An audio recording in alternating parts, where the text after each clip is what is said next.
Glitch Tutorials HD here, and I posted this glitch yesterday, but there's a way of making it 10 times better. You can stop the bear zombie from attacking you, and also I know how to get into it every single time, which I'll be showing in this video, so you never have zombies chucking meat at you, and also they never hit you as well.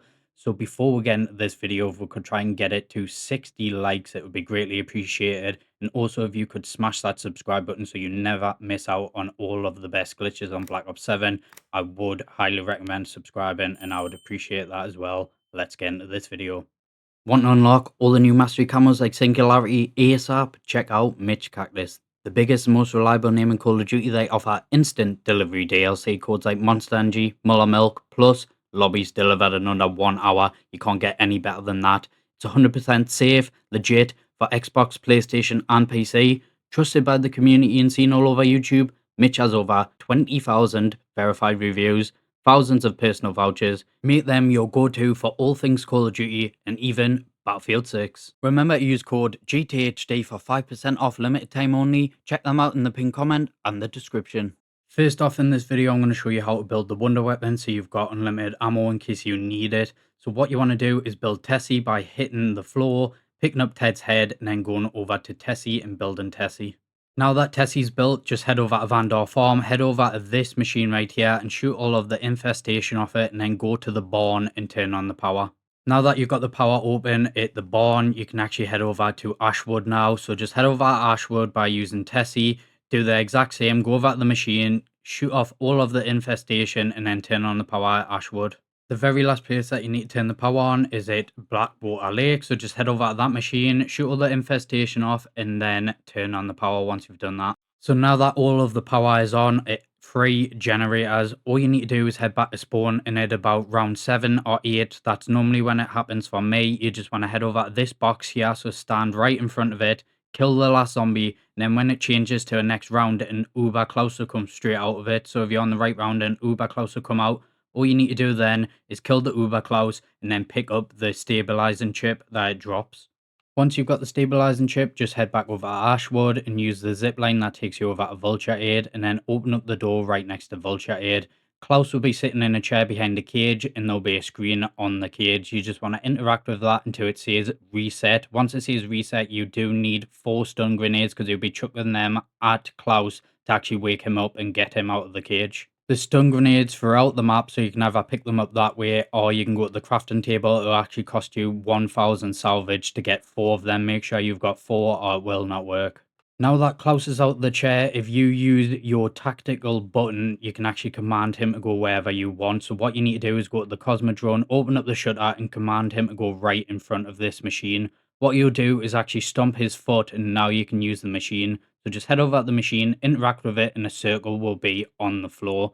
What you need to do is just stand in the circle until the bar goes all the way up. So just kill the zombies, but make sure you stay in the circle, the bar will not go up. Now that you complete that step, you can actually pick up the ether barrel from behind that screen. You just need to head back over to Tessy and then go back to Ashwood over at the machine that you used to turn the power on. And you actually need to put the ether barrel into it. You don't need to kill any of the zombies, so just train them around until the timer is done. Once you've done that, you'll need to head over to Blackwater Lake and do the exact same with that machine. And then once you've done that, you will need to head over to Vandorn farm, and that's the very last machine. So you pretty much just do the exact same as what you did as turning the machines on, but you just put the ether barrel into every single machine until it's done. But make sure once you've done it and you pick it up, you've got a timer, so you need to head straight over to the next one. But the reason why I'm telling you to do it in this order is because you will actually be getting the wonder weapon at Vandorn farm, so it just saves you going backwards and forwards.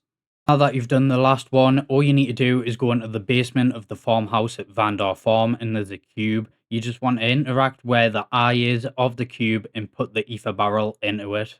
Now that the ether barrel's in the cube, you just want to head over to the jump pad that's at Vandorn farm and make sure to use the port that actually sends you over to Janice Towers. If you turn around and look at the roofs that are over at Vandorn farm, there'll be 3 symbols. The symbols won't be the same as mine, so make sure, I would recommend pausing the game and actually taking a picture if you can't remember them. They will be different to mine, so make sure that you actually look at the ones that are on your game. Now that you have all three symbols, just head back into Vandor Farm and go into the basement again and go back to the cube. So there'll be three bits that you can actually interact with that's got a green circle around. If you interact with them and put the three different symbols in, and then there'll be an eye on one side of it. So the eye that I've just passed there, make sure you don't interact with that until you got all three of the symbols that you've seen on the roofs on top.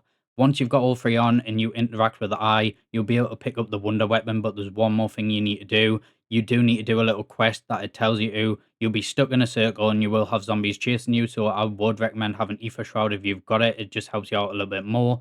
But then, as you can see, I just interact with the eye. I can pick up the wonder weapon as soon as it comes out, and then it'll start this little quest. I'll just show you right now what you have to do. So once you're in the quest, there'll be a few blobs of like green that go onto the wall. You just want to shoot it and then reload. It's just showing you a little tutorial on how to use the wonder weapon before you actually use it. So like I say, I would recommend using Ether Shroud just like I do. And you can do it a lot quicker. And then as soon as you've done that, that's the wonder weapon done. That's the full tutorial. It's really easy to do. As you can see, I've done it on round 9. You can also use the Pack-a-Punch machine to upgrade the wonder weapon. If you don't want to build the wonder weapon, you don't have to. All you need to do is just drive over a Blackwater Lake, and then right where this tree is, you want to drive Tessy right past it. You're going to be using Tessy as a barrier to stop the bear because the bear always spawns in that location when you're in the glitch. So all you need to do is drive Tessy just past the tree like I do in just a second, but right up next to the barrier. Make sure you're right next to the barrier. It will not stop the bear. This is what Tessy should look like if you got in the right spot. So it's literally just past the tree. And then once you've got it in the right spot, the bear won't be able to get into the map, so it can't actually attack you. But you will be needing to kill the bear every single time, but it won't be able to attack you. So once you've done the end of the round, just keep one zombie and then go and kill the bear. Because if you don't kill it and it keeps piling up, it will finally get out of it. So make sure that you kill it every round, but it will stop you throughout the rounds from getting killed by it. To get into the glitch from Blackwater Lake, you just want to head over to where the crafting table is, and right next to the crafting table, you just want to go to these boxes right here outside. Once you're here, you might get hit, but the way to actually make it to where you don't get hit, I'm going to show you how to do that. So I'm actually not in the right spot there. So all you need to do is if you get hit by a zombie, you do want to move backwards a little bit and you will be behind the barrier. If you move forward, you'll get hit again. The reason why you need to do that is make sure that you're far enough behind. As you can see, I'm going forward now, I'm getting hit. I go backwards, I'm not getting hit. So if you're too far forward, you actually won't be behind the barrier, and that's why the zombies are hitting you. So you just move a little bit back whilst they're hitting, and then that's how you get into it every single time. There's not a special spot. You just need to make sure you're far enough back, but also make sure you're not too far back, or they will end up chucking meat at you. So that's how easy it is to get into this glitch. Now I'm going to show you what it looks like with the bear. This is what happens when you're on a bear round. So with you having Tessy in the right spot, I'm going to show you on the map, but also I'm going to show you in person as well. If I go all the way over to where Tessy is, you just keep saying that the bear zombie is just standing there, or it will run around and keep despawning, but every time it spawns, it will just keep spawning in that location, so it can never get past it. But like I said, make sure at the end of the round, just go over at the bear and kill it. If you have Tessy in the right spot, like I showed you in the video, the bear won't be able to get past him. And as you can see, it just keeps respawning and despawning. So you can't kill it before it despawns. You can just keep shooting it. Make sure you don't get too close to it though, or it will end up respawning into the map. And also, don't leave it too long, or it will end up respawning into the map. So you can get all the way through the round. Just leave one zombie at the end of the round, kill the bear, and it will never attack you. It's as easy as that. This makes it so much better, this glitch. You can get all of your camos. This is by far one of the best camo glitches. You can also turn on the rampage inducer to make it even quicker. So I hope you enjoyed this video. If we could try and get 60 likes on this video, it'd be greatly appreciated. And also if you could subscribe, I'd really appreciate that as well. Thanks for watching and have a good day.